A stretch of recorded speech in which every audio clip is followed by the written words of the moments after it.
ان monitored ماحول میں ہو اور ہم لوگ ان سے جو ہے باتیں اور ان سے جو احکامات ہیں وہ خوش اسلوبی سے اور صحیح طریقے سے ہم لوگ ان سے لے سکیں.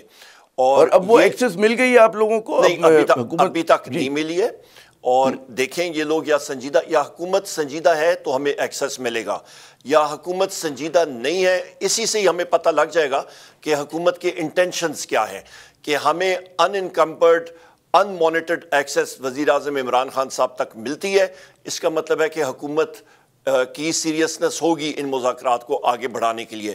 فرض مال ہیل و حجت سے کام لیتی ہے حکومت, نہیں الاؤ کرتی, تو پھر اس کا مطلب ہے ان کے انٹینشنز میں کوئی نہ کوئی خلل ہے. یہ چیز تو واضح 1-2 دن میں ہو جائے گی, اس میں تو بہت زیادہ آپ کو انتظار نہیں کرنا پڑے گا, 2 جنوری کے اس سے پہلے ہو جائے گا یہ کام. جی, جیسی وہ ایکسس ہوتی ہے ہمیں پتہ لگ جائے گا. اور پھر یہ ایک بار کی ایکسس نہیں ہے, کیونکہ آپ کو معلوم ہے عامر صاحب کے ایک نیگوسیشن پروسیس میں, مذاکرات میں back and forth, to and forth چلتا جاتا ہے.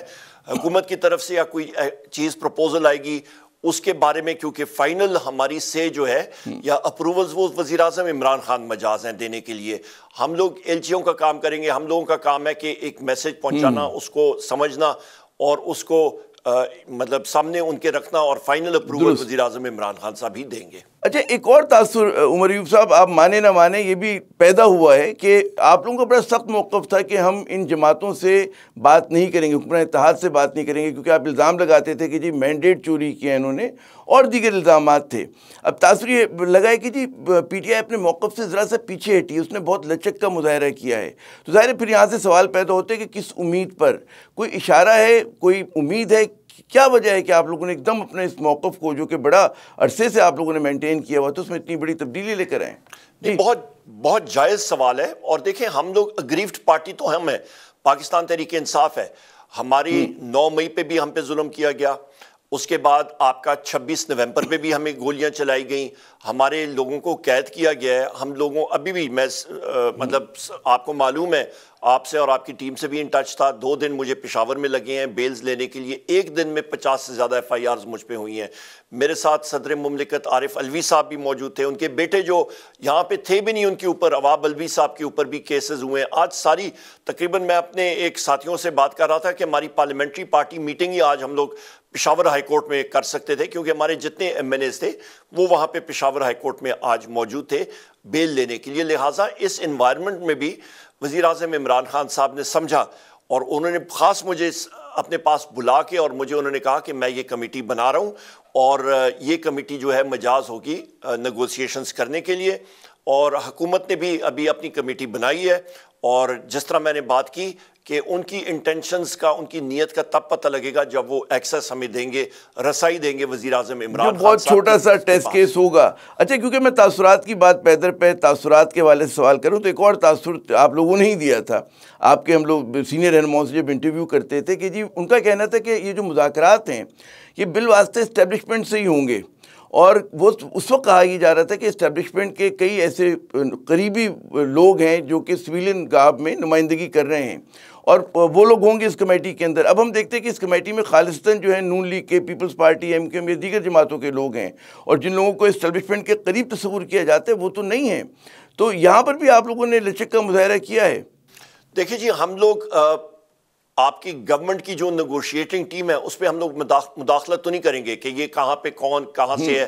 ظاہری بات ہے انہوں نے اسٹیبلشمنٹ کے ساتھ کوئی نہ کوئی بات چیت کی ہوگی اور یہ اپنی بنائی ہوگی. یہ مطلب اس پہ میں زیادہ وہ بات نہیں کروں گا, کیونکہ ایک ماحول میں, ایک انوائرمنٹ میں ابھی نیگوسیشن شروع ہوئی ہیں, تو دیکھتے ہیں آگے ان کا کیا رد عمل ہوتا ہے. یہ خلاف توقع تھا آپ کے لیے جس طرح کی ٹیم بنائی گئی ہے؟ آپ سمجھ رہے تھے کوئی اور چہرے ہوں گے جو کہ اسٹیبلشمنٹ سے کلوز تصور کیے جاتے ہیں, زیادہ قریب تصور کیے جاتے ہیں؟ اس پہ میں کمنٹ نہیں کروں گا عامر صاحب. آگے وہ کہتے ہیں نا, proof of the pudding is in eating it. تو ابھی دیکھتے ہیں کہ جس طرح میں نے بات کی کہ جس وقت ہماری رسائی, فری اینڈ فیئر ایکسس ہماری وزیر اعظم عمران خان صاحب تک ہوگی, انفیٹرڈ انہنڈرڈ ایکسس ہوگی وزیر اعظم عمران خان صاحب کی طرف, تو تب اس کے بعد ہم لوگ بات کریں گے. اور یہ صرف ایک بار نہیں, متعدد بار جب بھی ہم لوگ ڈیمانڈ کریں ہماری ایکسس ہو وزیر اعظم عمران خان صاحب کے پاس, تب ہم لوگ دیکھیں گے کہ ہوز کالنگ دا شاٹس, اور مطلب کون انچارج ہے. ویسے یہ جو آپ کی خواہش ہے کہ ان تک رسائی ہو، یہ کوئی بہت بڑی خواہش نہیں ہے، کیونکہ مجھے یاد ہے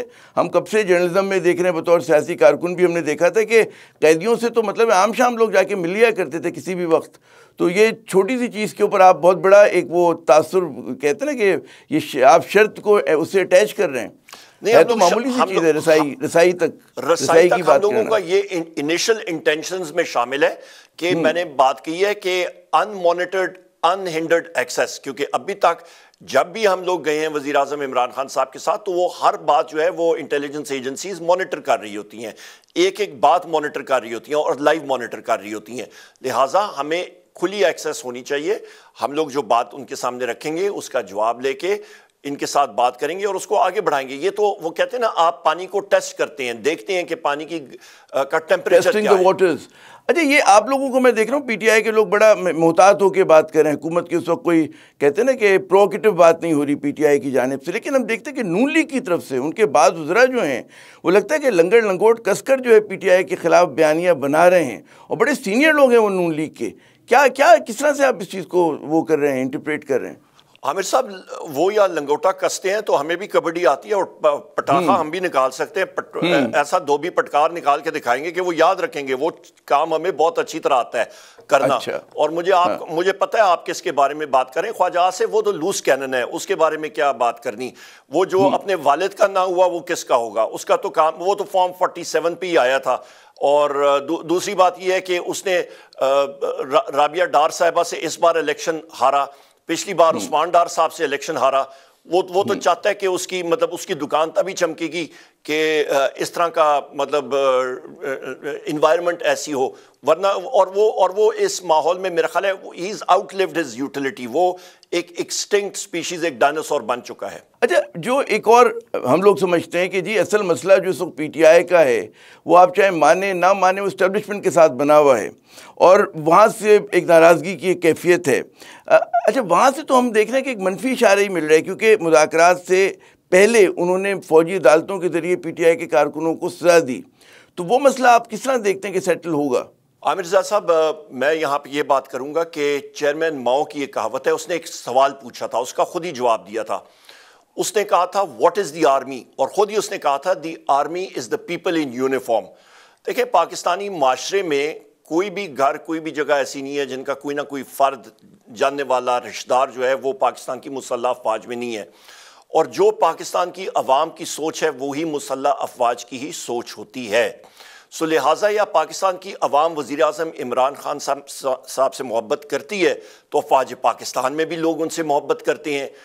جو سینئر قیادت یا کوئی اور ان کے اپنے یا ان کی یا سوچ ہوتی ہے یا کچھ، وہ بھی نیچے دیکھتے ہیں کہ افواج اور ہماری نیچے ٹروپس یا افسران کیا سوچتے ہیں، اور ان کو پھر وہ فورس ہوتے ہیں اپنی سوچ کو بدلنے کے لیے. حالات اور واقعات ہر جگہ ساکن نہیں ہوتے ہیں، ہمیشہ انوائرمنٹ ڈائنامک ہوتی ہے، اور دنیا میں بھی انوائرمنٹ جو ہے وہ ڈائنامک ہے. ملٹری کورٹس کا جو فیصلہ ہے میرا خیال ہے وہ ایک نی جرک ریاکشن تھا، اور وہ بیک فائر ہوا ہے بہت بری طرح. آپ کی یورپین یونین کی طرف سے، آپ کی یونائٹڈ کنگڈم کی طرف سے، آپ کا یونائٹڈ اسٹیٹس کی وجہ سے، اور دوسرے بھی ممالک آپ دیکھیں گے وہ اس کو کوئی اچھا نہیں کہہ رہے ہیں، اور وہاں سے تو کنڈمنیشنز آ چکی ہیں. دوسری امپورٹنٹ بات یہ ہے کہ آپ یہ دیکھیں کہ آپ کا جو آئین کا آرٹیکل 7 ہے وہ ریاست کو ڈیفائن کرتا ہے کہ آپ کی قومی اسمبلی، سینٹ اور آپ کی مرکزی حکومت، آپ کی صوبائی حکومتیں، آپ کی صوبائی اسمبلیز، آپ کے وہ ادارے جو ٹیکس نافذ کر سکتے ہیں، یہ اسٹیٹ یا ریاست ہیں. اس کے نیچے آپ کی مسلح افواج ہو گئی، رینجرز، پولیس، فائر بریگیڈ، یہ اوزار ہیں اسٹیٹ کے. اس کے ساتھ ساتھ اسٹیٹ کے یا ریاست کے 3 ستون ہیں، آپ کی ایگزیکٹو، اس کے ساتھ آپ کی جوڈیشری، اور تیسرا ستون پارلیمان ہے.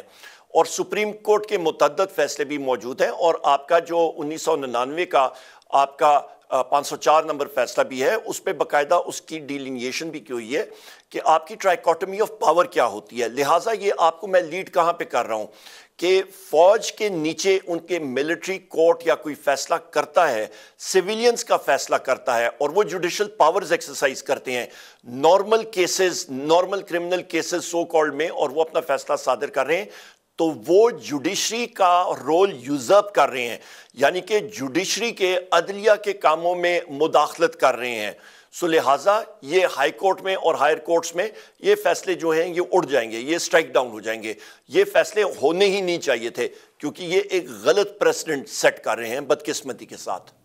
اچھا ایک اور بات جو ہے کہ ظاہر ہے کہ سیاسی کارکنوں میں اور ایک ظاہر ہے کہ ہم جیسے لوگ بھی جسٹیفائی کرتے تھے کیونکہ دہشت گردوں کے خلاف جب فوجی ٹرائل ہو رہے تھے تو سمجھ میں یوں آتا تھا کہ وہ ڈراتے تھے ججز کو, گواہوں کو ڈرایا کرتے تھے, دھمکیاں دیتے تھے, باقاعدہ قتل و غارت گری کی, وہاں تو سمجھ میں آتا تھا.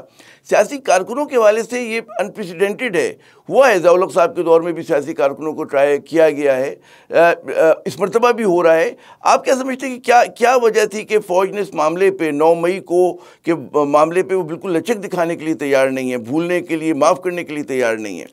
میرا خیال ہے لچک یا معاف کرنے والی بات ہی نہیں ہے عامر صاحب. سب سے بڑی چیز ہے ثبوت نہیں ہے, وہ سی سی ٹی وی فوٹیجز نہیں ہے, وہ کہاں پہ ہیں؟ ہم لوگ تو کہتے ہیں, وزیر اعظم عمران خان صاحب بار کہتے ہیں کہ آپ وہ دکھائیں نا.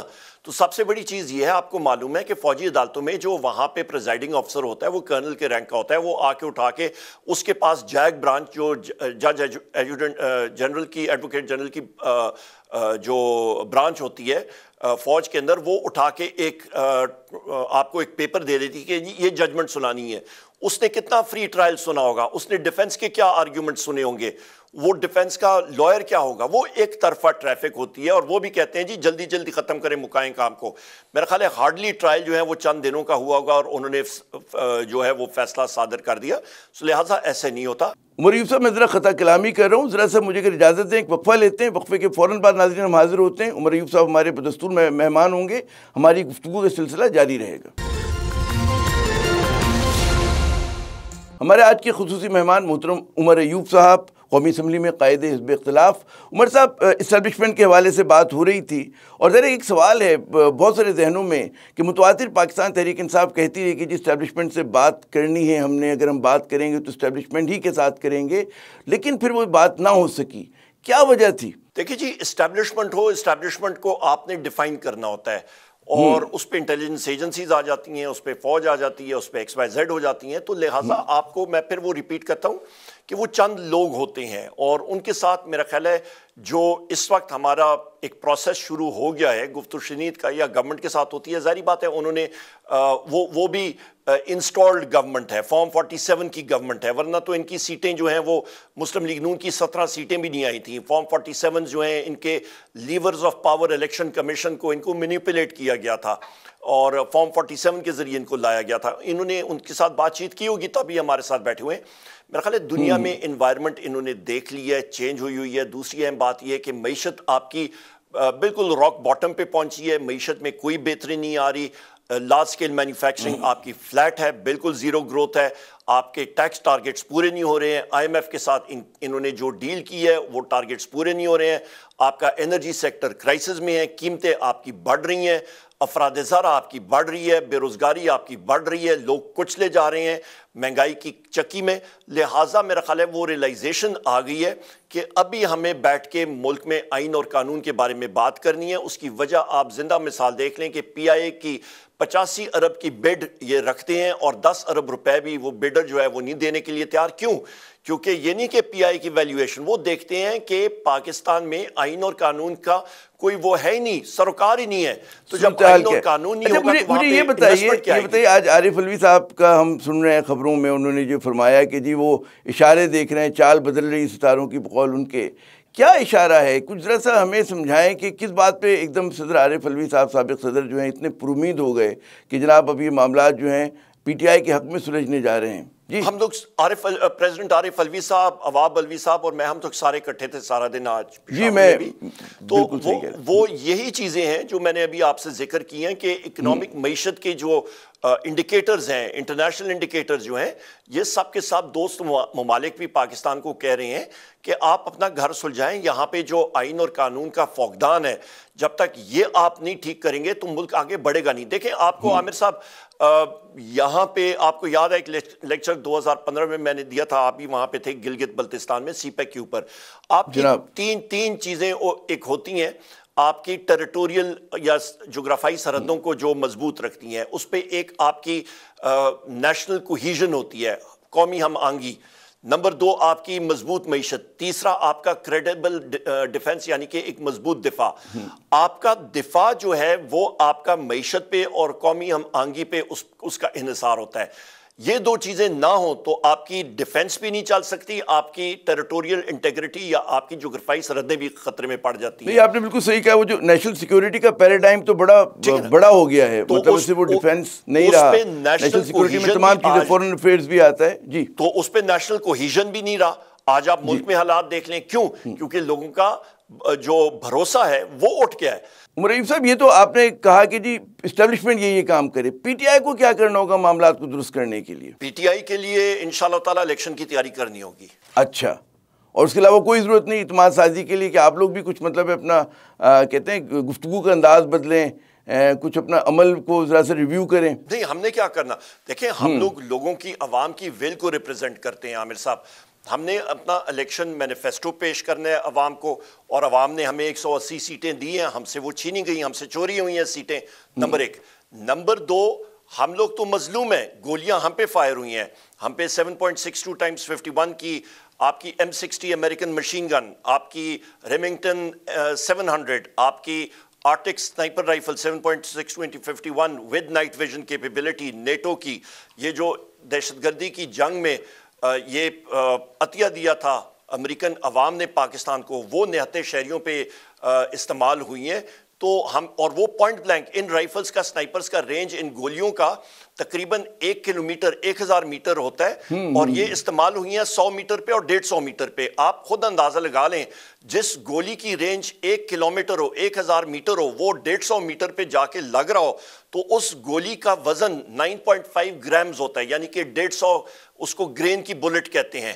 تو وہ اس میں انرجی کتنی ہوتی ہے. میرے حلقے میں ایک لڑکا ہے، شہید ہوا ہے، طارق عباسی اس کا نام تھا، اس کو گولی ادھر کندھے میں لگی، نیچے پیٹ کے بل سے نکلی، اس نے پوری باڈی کو پینیٹریٹ کر کے وہ نکلی ہے. اس کی جدید اسلحہ تو بالکل آپ کہہ رہے ہیں ایسے ہی ہوگا. اچھا، میں اس بات کو یوں دہراتا ہوں کہ الزام لگایا جا رہا ہے کہ جی بین الاقوامی سطح کے اوپر پاکستان تحریک انصاف جو ہے وہ پاکستانی مفادات کے خلاف کام کر رہی ہے، اور آپ نے سنا ہوگا الزام کئی طرف سے آ رہے ہیں. کچھ کہیں گے اس پر آپ؟ میرا خیال ہے یہ شکست خوردہ عناصر جو ہوتے ہیں، جو کہ ان کے پاس اور کوئی ہوتا نہیں ہے، جو صرف پاکستان ٹائم کے ایرا میں، جو صرف پاکستان ٹائمز کا اخبار ایک زمانے میں ہوتا تھا، وہ ہمارے ٹائم، آپ کو یاد ہوگا ہمارے ٹائم میں جس وقت ہم لوگ کالج میں پڑھتے تھے، وہ آخری اس کے دن ہوتے تھے، آفیشیل نیوز پیپر تھا. بالکل درست کہہ رہے ہیں آپ، بڑا اچھا نام یاد دلایا آپ نے، یادیں تازہ ہو گئی پاکستان ٹائمز کی. جی، اس ٹائم کا اخبار جو ہے، اور اس پاکستان ٹائمز کے اخبار کو دا مسلم آیا کرتا تھا، اور مشاہد حسین سید صاحب اس کے ایڈیٹر تھے،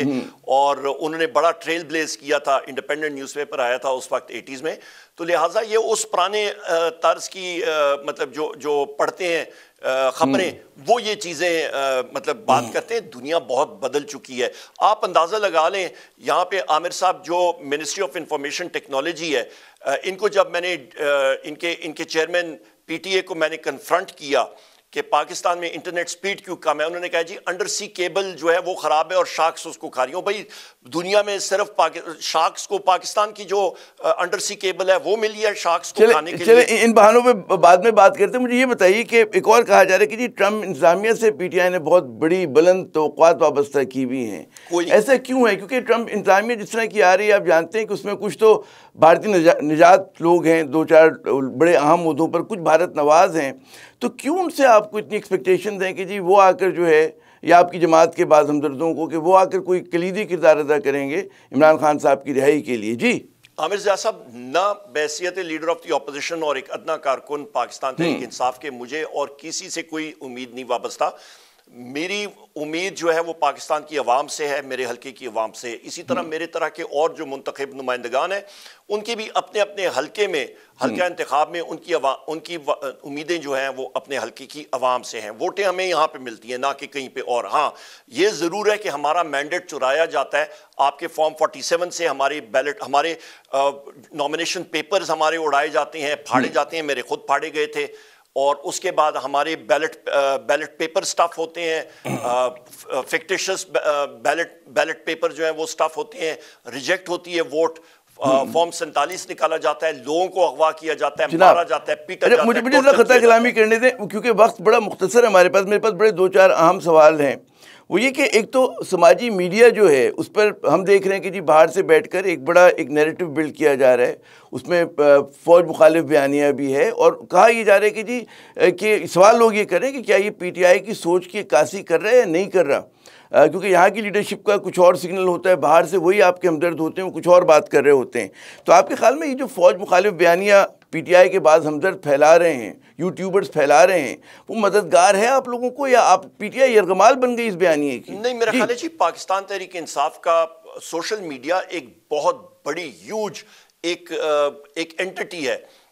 میں پھر بات کروں گا، یہ سوچ وہ لوگ رکھتے ہیں جو کہ پاکستان ٹائمز کے ایرا میں رہ رہے ہیں، جو پرانا not even recent print media بلکہ آپ کا وہ پری ہسٹورک پرنٹ ایرا کے ٹائم پہ جن کی سوچ ہے نا جی، وہ وہیں پہ پھنسے ہوئے ہیں، اور ان کی یہ سوچ ہو سکتی ہے پر باقی لوگوں کی نہیں۔ The world has moved on۔ جو لوگ آپ کے میڈیا کو سمجھتے ہیں، آپ کے سوشل میڈیا کو سمجھتے ہیں، ان کا خیال یہ نہیں ہے۔ تو میں یہ سمجھوں کہ وہ پارٹی کی پالیسی کی عکاسی نہیں کرے، کوئی انڈیویجول بیٹھا ہوا ہے وہ اپنی پی ٹی آئی کا بیج لگا کے کچھ بھی کہہ رہے ہیں، انڈیویجول جو مرضی کہہ دے جی، انڈیویجول آپ کوئی بندہ آکلینڈ میں بیٹھا ہے، کوئی نیو یارک میں بیٹھا ہے، کوئی کینبرا میں بیٹھا ہے، اس کا نہ آپ کچھ کر سکتے ہیں نہ میں کر سکتا ہوں۔ وہ 3 اکاؤنٹ لے لے، 2 اکاؤنٹ لے لے، 1 اکاؤنٹ لے لے، ان کو آج کل آپ کو معلوم ہے سوشل میڈیا پہ جو مرضی آدمی کہہ دے، اور ظاہر ہے کہ وہ کنٹرول۔ اچھا یہ اور بتائیے گا کہ سول نافرمانی کی بہت بات ہو رہی ہے، اور کل میری کسی سے بات ہو رہی تھی کہ جی وہ کہتے ہیں ہماری تو نافرمانی کی کال جاری ہے، اور ہم نے پہلے مرحلے پہ کہا ہے کہ جی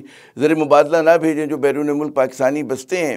کتنا حقیقت پسندانہ یہ مطالبہ ہے، کیونکہ لوگ تو اپنے خاندانوں کو بھیجتے ہیں، اور آپ کے خیال میں جب کہ مذاکرات ہو رہے ہیں تو اس کے ٹینڈم میں اس کے ساتھ ساتھ یہ بھی چلتا رہے گا آپ کا سول نافرمانی کا معاملہ؟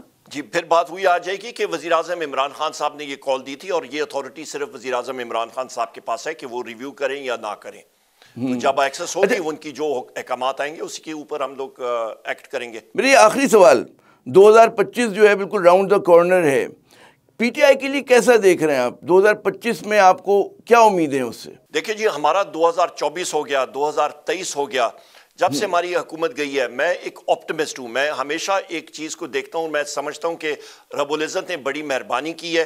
ہم نے سختیاں ضرور اٹھائی ہیں، وزیراعظم عمران خان صاحب نے، ہمارے شہداء نے، وزیراعظم عمران خان صاحب کے خاندان نے، سب نے اٹھائی ہیں، ہمارے ورکرز نے مارے کھائی ہیں، ہمارے لوگ شہید ہوئے ہیں، پر ہماری پارٹی جو ہے وہ صحیح معنوں میں ایک منظم، ایک مضبوط اینٹی پاکستان کی تاریخ میں ابھر کے آ گئی ہے، جو میرا خیال ہے اس وقت پاکستان کی اشد ضرورت ہے۔ اور میں دیکھتا ہوں کہ 2025 میں انشاءاللہ تعالی اس ملک کے مستقبل کے وزیر اعظم ہمارے وزیر اعظم عمران خان صاحب ہی ہوں گے انشاءاللہ۔ بہت بہت شکریہ عمر ایوب صاحب، آپ نے اپنا قیمتی وقت دیا۔ ناظرین یہاں پر ہم ایک وقفہ لیتے ہیں، وقفے کے بعد جب دوبارہ حاضر ہوتے ہیں تو کچھ اور آپ سے بات ہوتی ہے، ہمارے ساتھ رہیے گا۔ تو جناب ہمارا کہنا یہ کہ 2025 جو ہے وہ صرف پی ٹی آئی کے لیے بہتر نہ ہو بلکہ پورے ملک کے لیے، ہر پاکستانی کے لیے جو ہے وہ بہتر ہونا چاہیے۔ اسی دعا کے ساتھ، اسی خواہش کے ساتھ عامر ضیاء کو اگلے پروگرام تک کے لیے اجازت دیجیے گا۔ خدا حافظ۔